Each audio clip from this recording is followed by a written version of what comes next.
¿Cómo están, estimada audiencia del conversatorio? Es un gusto estar nuevamente con ustedes y vamos a estarle dando seguimiento a este estudio interesante propuesto que es En busca del remanente escatológico.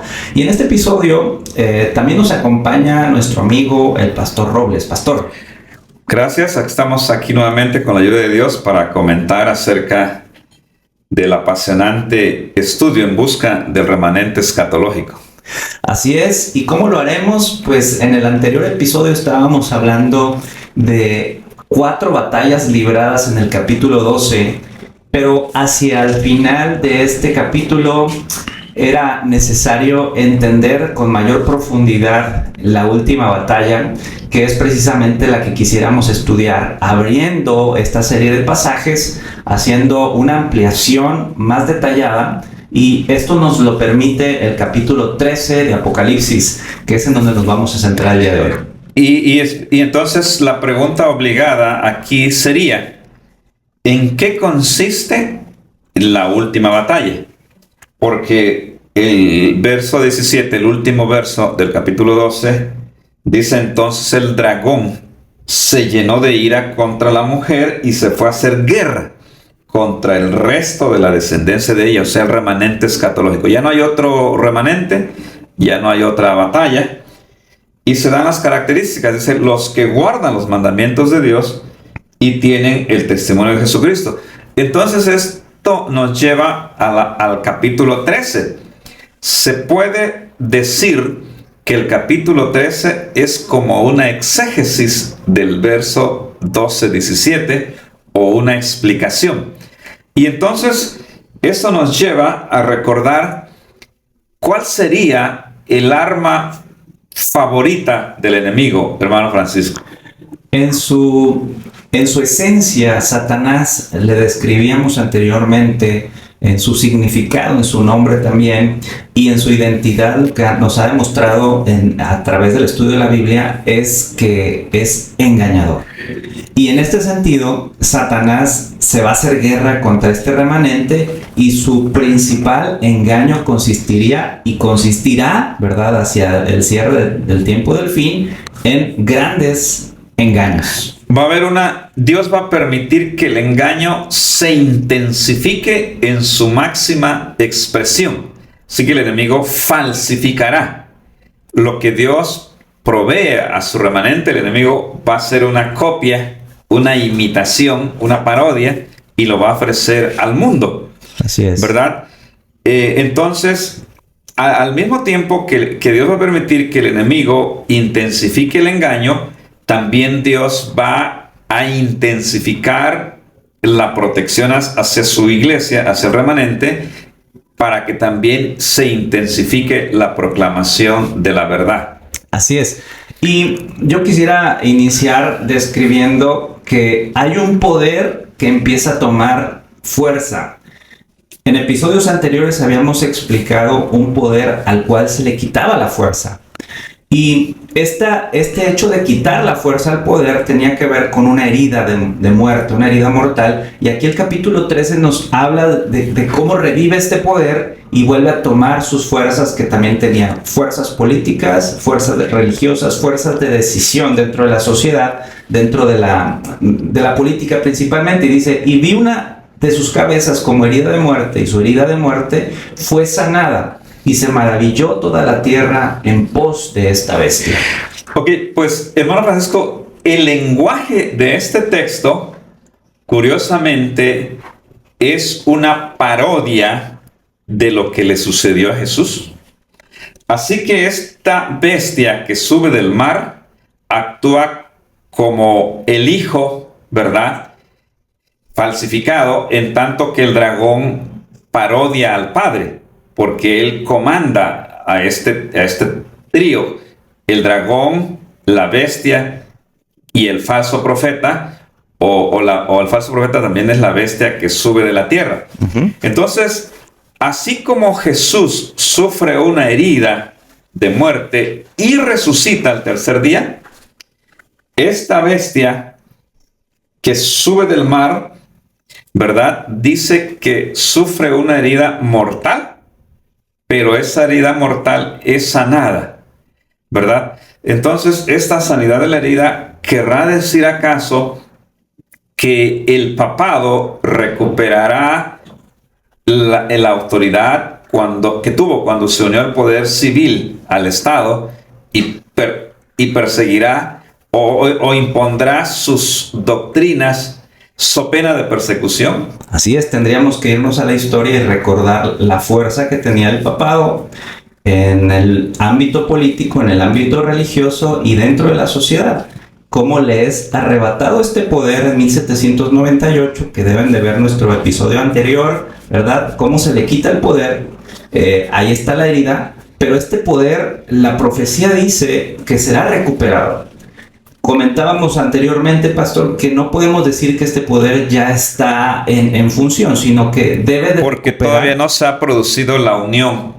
Exacto. De la iglesia con el Estado. Sí, ese poder político. Pero la profecía de está anticipando. Así es. Que eso va a suceder. Ok, y es ahí donde recupera también su vida esta bestia. Así que aquí vemos que hay una primera falsificación, se falsifica la Trinidad, porque el dragón falsifica al Padre, la bestia que sube del mar, o sea el papado, falsifica al Hijo, y la bestia que sube a la tierra falsifica al Espíritu Santo, porque dice aquí que en el verso 11 dice: después vi otra bestia que subía de la tierra y tenía 2 cuernos semejantes a los de un cordero, pero hablaba como dragón, y ejerce la autoridad de la primera bestia en presencia de ella, y hace que la tierra y los moradores de ella adoren a la primera bestia, cuya herida mortal fue sanada. También hace grandes señales, de tal manera que aún hace descender fuego del cielo a la tierra delante de los hombres. Entonces, esta segunda bestia que sube a la tierra, a diferencia del papado que sube del mar, o sea, de esa parte donde hay muchas naciones, pueblos, o sea, la Europa, esta segunda bestia sube a la tierra, y entonces dice que como el Espíritu Santo llama la atención hacia Jesús, este personaje llama la atención hacia la primera bestia para que sea adorada, y aún hace señales y milagros, y aún dice, hace descender fuego del cielo, parodiando las lenguas de fuego que descendieron en el Pentecostés. Así es. Ahora, también vemos que hay otras falsificaciones, como el mensaje de los 3 ángeles, se falsifican por 3 espíritus inmundos, a manera de ranas, que van a las naciones a engañar, según Apocalipsis 16, 12 y 13. Pero algo sorprendente, ¿verdad?, es que se falsifica la ley de Dios, pero al observar la narrativa del capítulo 13 vemos que se falsifican en realidad los primeros 4 mandamientos que estaban en la primera tabla. Sí, y uno de los elementos que comprueba esta afirmación es que existe idolatría.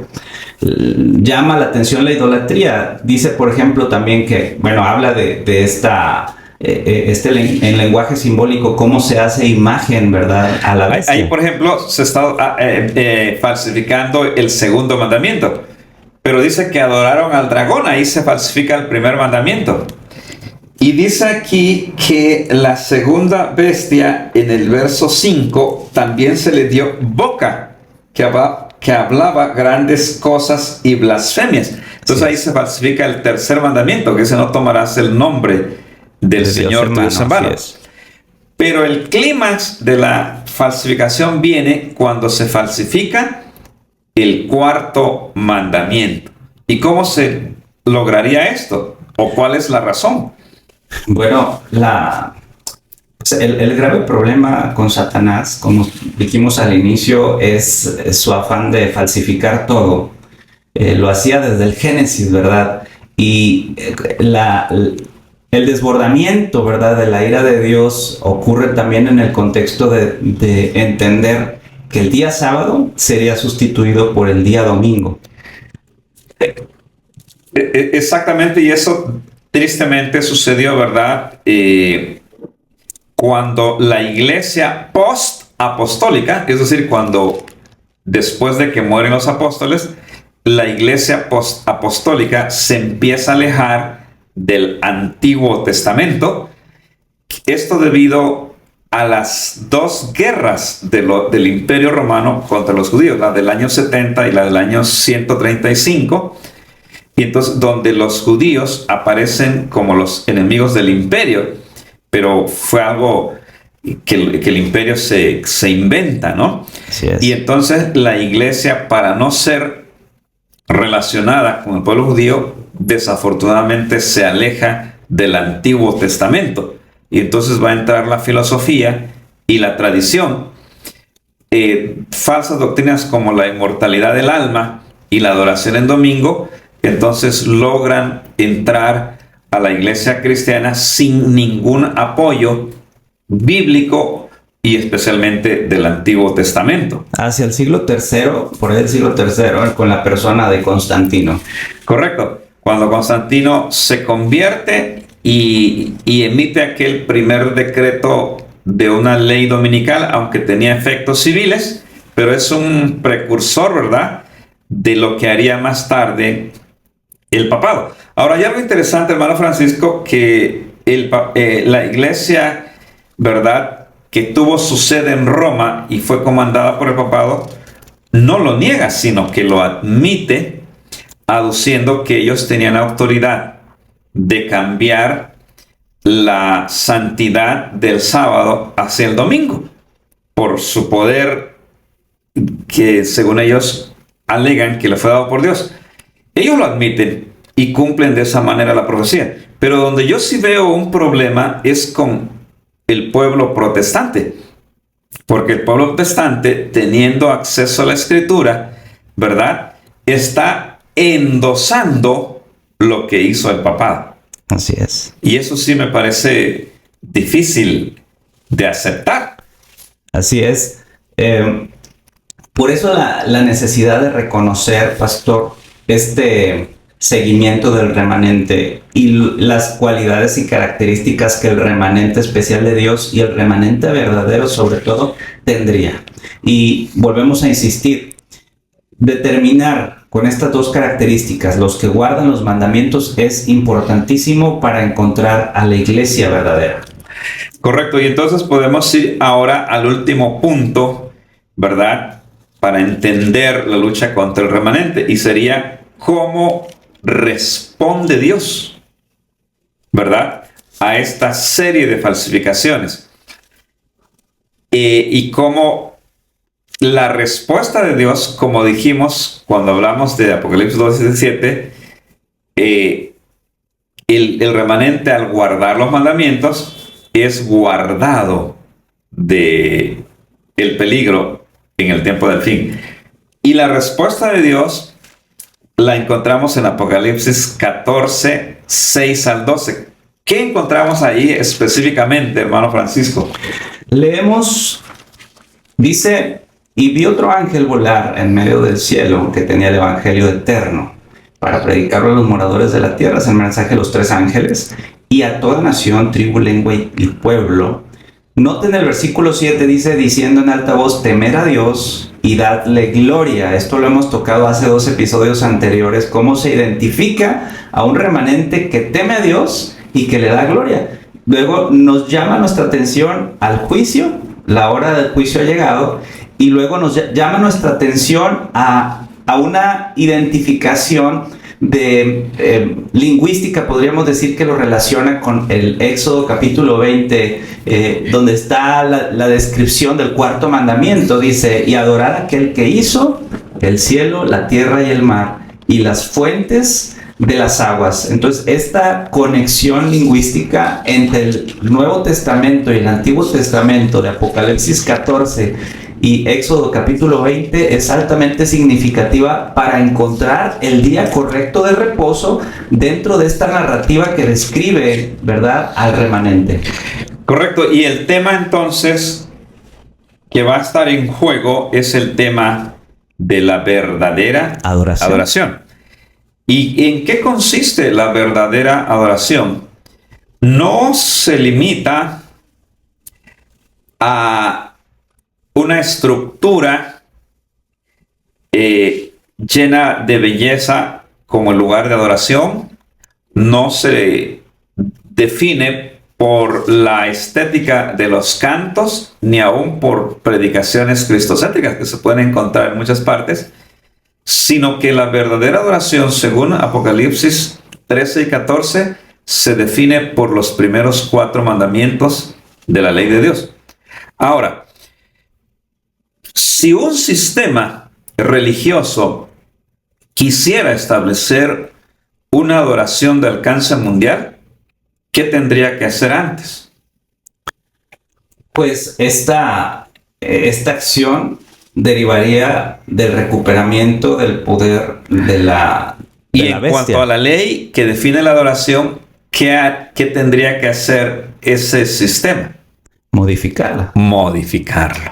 Pretenderá cambiar los tiempos y la ley. Correcto, como dice Daniel 7:25, ¿verdad? Eso es exactamente lo que hizo el cuerno pequeño a lo largo de la historia, de esos 1260 años. Como lo hizo Nabucodonosor, ¿verdad? Con aquella estatua que violaba el segundo mandamiento y que curiosamente tenía 60 pies de altura y 6 pies de ancho. El 6, número de hombre. 6. Y también, ¿verdad? En Apocalipsis, la marca de la bestia se va a definir por un mandamiento de manufactura humana, ¿verdad? Que el pueblo de Dios lo va a identificar como una falsa adoración, tal como lo fue en Babilonia.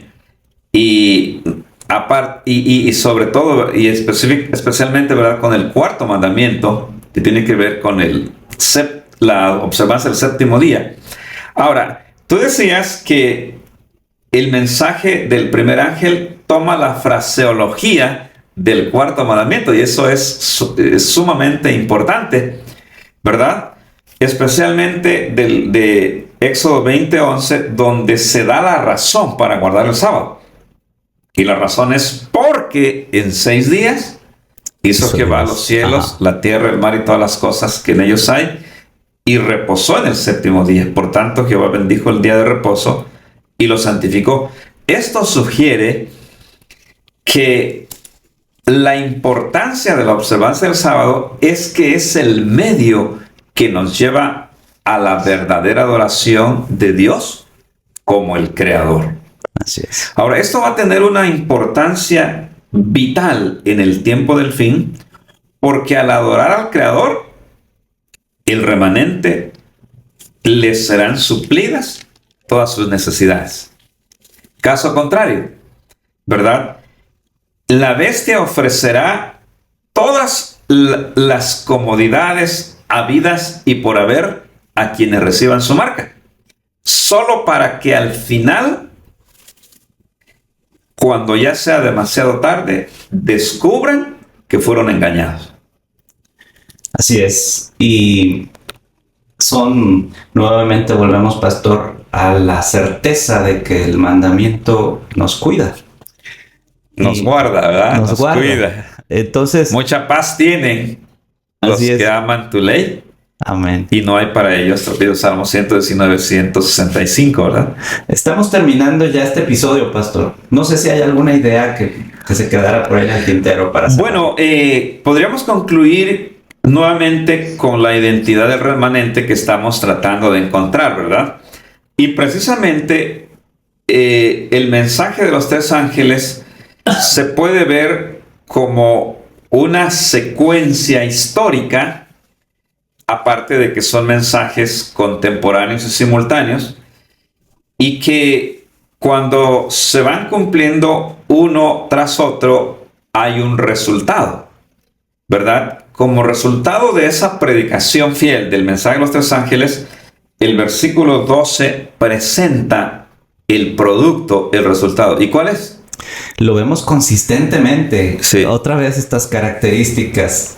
Y precisamente hablando del remanente, dice, aquí está la paciencia de los santos. Incorpora también esta palabra que habría que profundizarla más, pero dice, aquí está la paciencia de los santos, aquí están los que guardan los mandamientos de Dios y que tienen la fe de Jesús. Entonces vemos cómo, ¿verdad? El pueblo, el remanente, surge como resultado de entender y de vivir y de predicar el mensaje de los tres ángeles, y se define, dice, como los santos, Así es. los que guardan los mandamientos de Dios y tienen la fe de Jesús, y son preservados en el tiempo del fin porque adoran al Creador, y el Creador conoce nuestras necesidades y las puede suplir.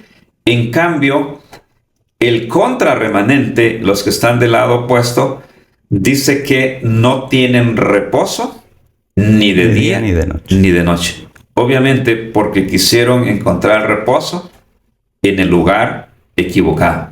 Así es. ¿Tendrán algo de qué temer aquellos que pertenezcan al remanente escatológico final?